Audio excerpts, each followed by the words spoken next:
यहाँ सभी विरोधी पार्टियों की रही सरकारों में और अब केंद्र व अधिकांश राज्यों में भी बीजेपी व अन्य विरोधी पार्टियों की भी रही सरकारों ने इनका आरक्षण का कोटा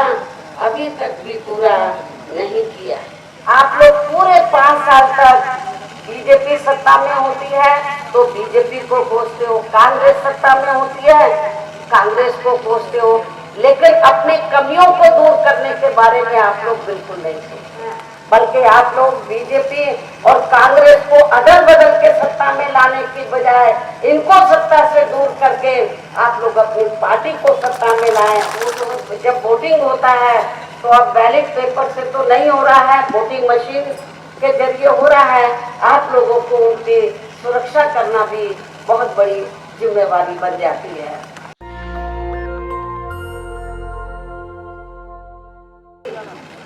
जनसभा में इकट्ठा हुए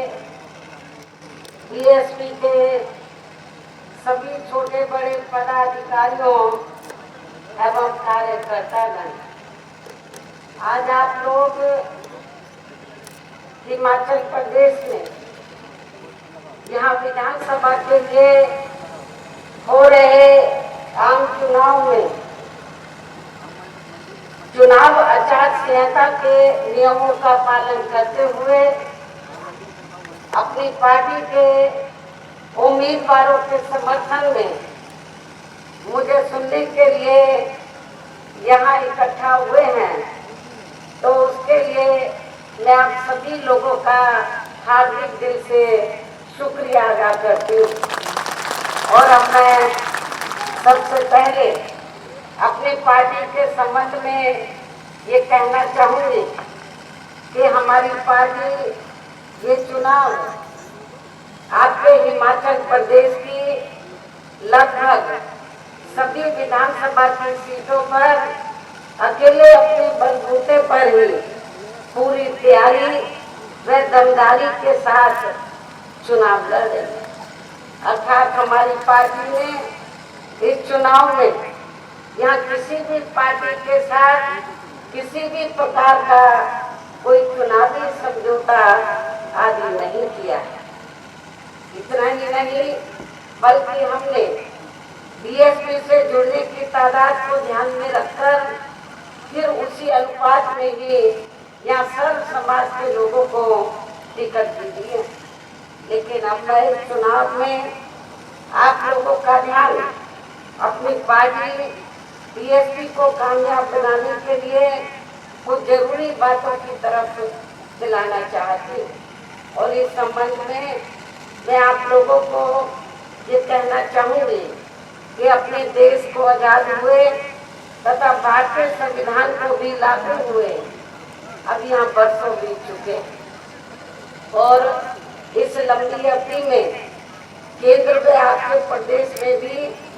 यहाँ विभिन्न विरोधी पार्टियों की सरकारें रही, किंतु दुख की बात यह है कि इस दौरान यहाँ सभी विरोधी पार्टियों की रही सरकारों में आपके प्रदेश सहित पूरे देश में भी यहाँ दलितों, खासकर यहाँ दलितों, आदिवासियों, पिछड़े वर्गों, मुस्लिम व अन्य धार्मिक अल्पसंख्यकों के साथ साथ गरीबों, मजदूरों, किसानों, व्यापारियों एवं अन्य मेहनतकश लोगों का भी सही से विकास व उत्थान आदि नहीं हो सका है। और इस संदर्भ में मैं विशेषकर यहाँ दलितों, आदिवासियों व अन्य पिछड़े वर्गों के लोगों को ये भी बताना चाहती हूँ कि इन्हें परम पूज्य बाबा साहब डॉक्टर भीमराव अम्बेडकर के कड़े संघर्ष व प्रयासों से भारतीय संविधान के तहत मिले अधिकारों में से सरकारी नौकरियों में, विशेषकर सरकारी नौकरियों में जो इन्हें आरक्षण की सुविधाएं मिली हैं, तो उनसे भी यहाँ शुरू से ही इन वर्गों के प्रति हीन व जातिवादी मानसिकता रखने वाली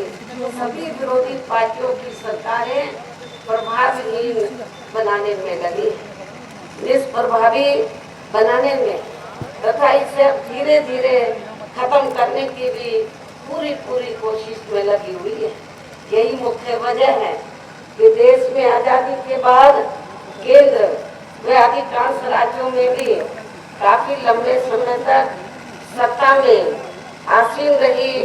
कांग्रेस पार्टी ने, और अब केंद्र व अधिकांश राज्यों में भी बीजेपी व अन्य विरोधी पार्टियों की भी रही सरकारों ने इनका आरक्षण का कोटा अभी तक भी पूरा नहीं किया। पदोन्नति में आरक्षण तो इन्होंने मान्य कोर्ट की आड़ में काफी हद तक खत्म ही कर दिया, और इस मामले में लगभग यही खराब स्थिति हमें यहाँ आपके हिमाचल प्रदेश में भी देखने के लिए मिल रही है। इसके साथ ही अब इन वर्गों के लोगों को प्राइवेट सेक्टर में आरक्षण दिए जाने की व्यवस्था किए बिना ही केंद्र व राज्य सरकारों के भी ज्यादातर सरकारी कार्य यहाँ प्राइवेट सेक्टर के जरिए ही देश के बड़े बड़े पूंजीपतियों व धन्ना सेठों आदि को ही दिए जा रहे हैं, जिसके कारण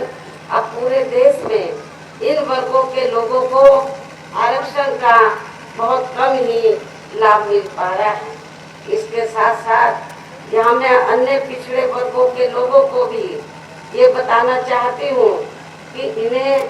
मंडल कमीशन की रिपोर्ट के तहत आरक्षण की ये सुविधा केंद्र में कांग्रेस व बीजेपी आदि की रही सरकारों की वजह से नहीं मिली है, बल्कि बीएसपी के कड़े संघर्ष व अथक प्रयासों से ही श्री बीपी सिंह की सरकार में ही इन्हें ये सुविधा मिली है, जिसका भी विरोधी पार्टियां इन्हें पूरा लाभ नहीं दे पा रही हैं। इतना ही नहीं बल्कि श्री बीपी सिंह की सरकार में ही इन वर्गों के मसीहा परम पूज्य बाबा साहब डॉक्टर भीमराव अम्बेडकर को भी भारत रत्न की उपाधि से सम्मानित किया गया था, जिसके लिए वो हर प्रकार से पात्र भी थे। यहाँ मैं ये भी कहना चाहूंगी कि इन वर्गों के लोगों को जुर्म जाति से निजात दिलाने के लिए जो भी नियम व कानून आदि बने हैं, तो उन पर भी अब केंद्र व राज्यों की सरकारें सही से अमल नहीं कर पा रही हैं, जिससे अब यहाँ विशेषकर दलितों व आदिवासियों के ऊपर शोषण करने वालों का मनोबल और भी ज्यादा बढ़ा है। और ये सब हमें यहाँ आपके हिमाचल प्रदेश में भी काफी कुछ देखने के लिए मिल रहा है। इसी प्रकार हमें पूरे देश में मुस्लिम व अन्य धार्मिक अल्पसंख्यक समाज के लोगों की भी हालत कोई खास अच्छी नजर नहीं आती है, जिसका काफी कुछ खुलासा केंद्र सरकार की सच्चर कमेटी की रिपोर्ट में भी किया गया। इसके साथ साथ इन वर्गों के साथ साथ अपर कास्ट समाज में से खासकर गरीब लोगों की भी हालत अभी भी पूरे देश में काफी ज्यादा खराब व दयनीय ही बनी हुई है। इनके अलावा आपके प्रदेश सहित पूरे देश में सर्व समाज में से विशेषकर यहाँ गरीब, मजदूर, किसान, कर्मचारी, व्यापारी एवं अन्य मेहनतकश लोग भी अपनी विभिन्न समस्याओं को लेकर अभी भी हमें काफी ज्यादा दुखी ही नजर आते हैं। और इनमें से किसान वर्ग तो केंद्र की वर्तमान भाजपा सरकार द्वारा बनाई गई गलत नीतियों के कारण काफी ज्यादा परेशान व आंदोलित की रहा है और अभी भी है। किंतु इन सबकी मुख्य वजह हमारी पार्टी केंद्र में आपके हिमाचल प्रदेश में भी यहाँ अब तक रही सभी सरकारों की जातिवादी, पूंजीवादी एवं संकीर्ण मानसिकता के तहत बनाई गई उनकी गलत नीतियों एवं गलत कार्य प्रणाली को ही काफी हद तक जिम्मेवार मानकर चलती है। और इस मामले में खासकर इनकी गलत आर्थिक नीतियों की वजह से ही आए दिन यह पूरे देश में गरीबी, बेरोजगारी एवं महंगाई आदि भी काफी ज्यादा बढ़ रही है, जबकि मामले में शुरू से ही हमारी पार्टी केंद्र व राज्यों की सरकारों से भी हर स्तर पर ऐसी नीति अपनाने की लगातार ये मांग करती आ रही है कि देश में कुछ गिने चुने पूंजीपतियों व धन्ना सेठों आदि का विकास होने की बजाय यहाँ गरीब व आम लोगों का ही विकास होना चाहिए, ताकि फिर वास्तव में यहाँ की जनता अपनी गरीबी, बेरोजगारी, महंगाई व अन्य सभी समस्याओं से भी काफी हद तक मुक्ति पा सकती है। इसके साथ साथ पिछले कुछ वर्षों से अपने देश में भ्रष्टाचार भी हर स्तर पर काफी ज्यादा बढ़ा है, जिससे आपका खुद का अपना प्रदेश भी अछूता नहीं रहा है। किंतु इन सब का मुख्य कारण हमारी पार्टी आजादी के बाद से लेकर अभी तक केंद्र व देश के अधिकांश राज्यों में तथा अपने खुद के अपने हिमाचल प्रदेश में भी ज्यादातर सत्ता यहाँ गलत पार्टियों में से खासकर कांग्रेस, बीजेपी व इनकी सहयोगी पार्टियों के हाथों में ही आने को मांगकर चलती है। और इन सभी विरोधी पार्टियों को हमारी पार्टी इसलिए जिम्मेवार मानकर चलती है क्योंकि आजादी के बाद से लेकर अभी तक भी लगभग ये सभी विरोधी पार्टियां केंद्र व देश के अधिकांश राज्यों में भी ज्यादातर यहाँ बड़े बड़े पूंजीपतियों व धन्ना सेठों की ही आर्थिक मदद से सत्ता में आती रही है। और सत्ता में आ जाने के बाद फिर ये पार्टियां अधिकतर मामलों में अपनी आर्थिक व अन्य सभी नीतियां यहाँ आम जनता की समस्याओं को दूर करने के हिसाब से तैयार नहीं करती हैं, बल्कि देश के उन बड़े बड़े पूंजीपतियों व धन्ना सेठों को ही फायदा पहुंचाने के हिसाब से अपनी अधिकांश नीतियां तैयार करती हैं, जिनके धन व बल से चुनाव लड़कर ज्यादातर ये पार्टियां केंद्र व आपके राज्य सहित देश के अन्य राज्यों में भी अभी तक यह सत्ता में आती रही, जिसके कारण ही अब पूरे देश में व आपके खुद के अपने प्रदेश में भी अभी भी हमें यहाँ सर्व समाज के लोग अधिकांश मामलों में अपने विभिन्न समस्याओं को लेकर काफी ज्यादा दुखी व परेशान भी नजर आते हैं। जबकि पूरे देश में बीएसपी ही अकेली एक ऐसी पार्टी है जो विरोधी पार्टियों की तरह देश के बड़े बड़े पूंजीपतियों व धन्ना सेठों की आर्थिक मदद से नहीं, बल्कि अपनी पार्टी के ही आम कार्यकर्ताओं की आर्थिक मदद से चुनाव लड़कर केंद्र व राज्यों की भी सत्ता में आना चाहती है, ताकि हमारी पार्टी सत्ता में आने के बाद फिर बिना किसी दबाव के वे आजाद होकर सर्व समाज के लोगों की सभी समस्याओं का समाधान करके उन्हें हर मामले में वे हर स्तर पर यहाँ खुशहाल बना सके। और इसी आधार पर चलकर ही आबादी के हिसाब से देश के सबसे बड़े प्रदेश अर्थात उत्तर प्रदेश में 4 बार हमारी पार्टी ने अपने नेतृत्व में यह सरकार बनाई है। और हमने अपनी सभी चारों रही सरकारों में अपनी पार्टी की विचारधारा एवं सिद्धांतों के तहत चलकर वैसे तो वहाँ सब समाज के हितों का पूरा ध्यान रखा है, लेकिन सभी मामलों में प्राथमिकता पहले हमने वहाँ सर्व समाज में से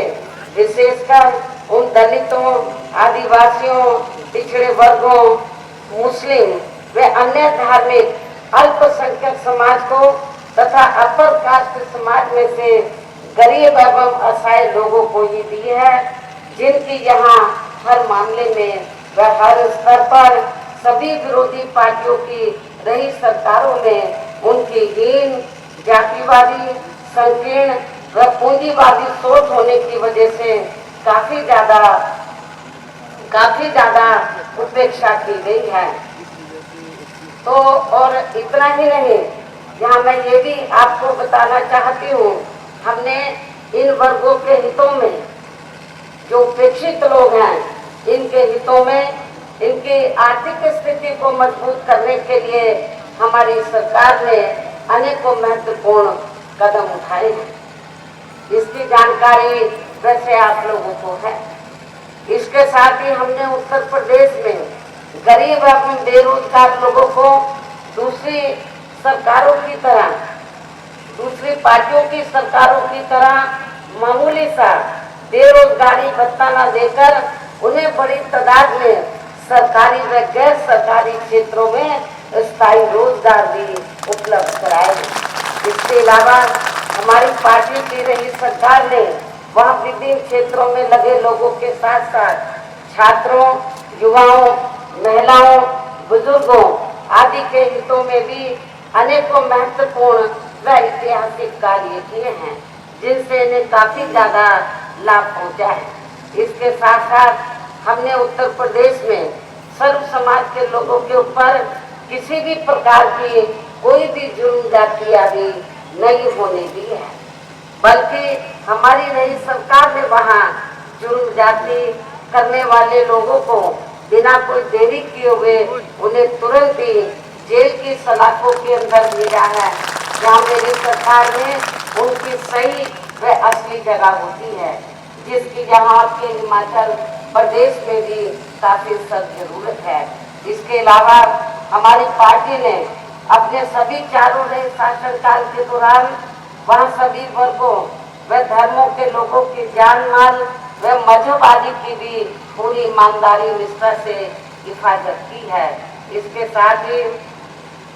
साथ ही हमने वहाँ विकट परिस्थितियों में कोई भी सांप्रदायिक दंगे व तनाव आदि पैदा नहीं होने दिए हैं, और ये हमारी सरकार की कानून व्यवस्था के मामले में यहाँ अभी तक की बहुत बड़ी उपलब्धि रही है, जिसे उत्तर प्रदेश की जनता कभी भी भुलाने वाली नहीं है। और इतना ही नहीं, बल्कि हमारी पार्टी की रही सरकार ने वहाँ देश में दलित एवं अन्य पिछड़े वर्गों में समय समय पर जन्मे अपने महान संतों, गुरुओं व महापुरुषों में भी खासकर महात्मा ज्योतिराव फूले, छत्रपति शाहू जी महाराज, श्री नारायण गुरु, बाबा साहब डॉक्टर भीमराव अम्बेडकर एवं मान्यवर श्री कांशीराम जी आदि को भी विभिन्न रूपों में पहली बार वह पूरा आदर सम्मान किया है। हिमाचल प्रदेश के लोगों को तो मालूम है कि हिमाचल प्रदेश आपका अधिकांश पर्वतीय क्षेत्र होने के बावजूद भी मान्यवर श्री कांशीराम जी जब वो जीवित थे तो उन्होंने हिमाचल प्रदेश में दबे कुचले लोगों को अपने पैरों पर खड़ा करने के लिए उन्होंने काफी प्रयास किया, और आपके हिमाचल प्रदेश को काफी समय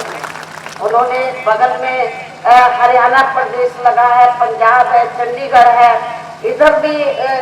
यहाँ पर भी उन्होंने बहुत मेहनत की। लेकिन हिमाचल प्रदेश जो ज्यादातर पर्वतीय क्षेत्र है इस स्टेट में, तो इस हिमाचल प्रदेश को मान्यवर श्री कांशीराम जी ने इसको इग्नोर नहीं किया, तो इसको भी पूरा समय दिया। लेकिन दुख की बात यह है कि हिमाचल प्रदेश के लोग आपको काफी समय दिया, लेकिन आप लोग पूरे 5 साल तक बीजेपी सत्ता में होती है तो बीजेपी को कोसते हो, कांग्रेस सत्ता में होती है कांग्रेस को कोसते हो, लेकिन अपनी कमियों को दूर करने के बारे में आप लोग बिल्कुल नहीं सोचते। यदि आप लोग दलित और पिछड़े और आदिवासी लोग और अपर कास्ट में से गरीब लोग यदि आपस में मिलकर भाईचारा पैदा करके अपनी पार्टी को मजबूत बना ले और यहाँ अपनी सरकार बना ले, तो फिर आप लोग उत्तर प्रदेश की तरह आप लोग यहाँ की जनता को हर मामले में हर स्तर पर खुशहाल बना सकते हैं। आप लोगों को मालूम है कि यहाँ पर हिमाचल प्रदेश में प्राकृतिक संसाधनों की कोई कमी नहीं है, लेकिन उसका सही इस्तेमाल नहीं किया जा रहा है। केंद्र की जो सरकार है वो भी बराबर ध्यान नहीं देती है, जबकि जहाँ जहाँ भी प्राकृतिक साधन है, यदि केंद्र और राज्य की सरकार मिलकर तो वहाँ के स्थानीय लोगों को यदि उन प्राकृतिक संसाधनों का इस्तेमाल करके और उनको रोजी रोटी के साधन दे दे, तो मुझे क्या लगता है कि उनको अपने क्षेत्र छोड़कर इधर उधर जाना नहीं पड़ेगा। तो और यहाँ पर काफी विभिन्न प्रकार के प्राकृतिक संसाधन के साथ साथ तो खेती भी अच्छी होती है, फल भी काफी होता है, लेकिन जो असली जो मेहनत का किसान है तो उनको उसका लाभ नहीं मिलता है। ज्यादातर व्यापारी वर्ग को लाभ मिल जाता है। इस ओर भी ना तो केंद्र की सरकार ध्यान देती है और ना ही स्टेट की सरकार ध्यान देती है। लेकिन आप लोग जो पार्टी पावर में आती है उसे गाली गलौज करते रहते हैं 5 साल तक, फिर दूसरी पार्टी को ले आते हैं। तो 5 साल एक पार्टी, 5 साल दूसरी पार्टी, तो यही आप लोगों का काम रह गया है। इससे आप लोग कभी भी अपने पैरों पे खड़ा नहीं हो सकते हैं, बल्कि आप लोग बीजेपी और कांग्रेस को अदल बदल के सत्ता में लाने की बजाय इनको सत्ता से दूर करके आप लोग अपनी पार्टी को सत्ता में लाएं, तो तभी आप लोगों की समस्याओं का समाधान हो सकता है। तो लेकिन हमने उत्तर प्रदेश की जनता ने काफी कुछ हमारी बात को माना। वहाँ हमें 4 बार सत्ता में आने का मौका मिला, बहुत कुछ काम किया। लेकिन अभी उत्तर प्रदेश में खास तौर से जब से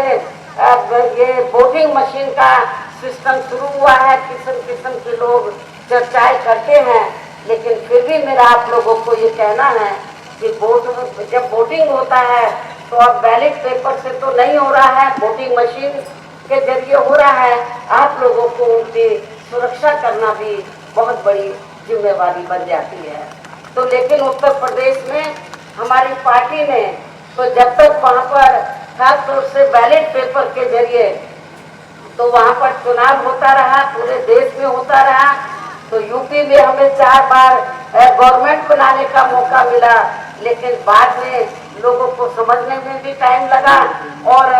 काफी गड़बड़ हो रहा है पूरे देश के अंदर। तो इस ओर भी आप लोगों को ध्यान देने की जरूरत है। जैसे आप लोग अपने बैलेट पेपर पे ध्यान देते थे, मतलब तो वोटिंग मशीनों की तरफ भी आप लोगों को ध्यान देना होगा।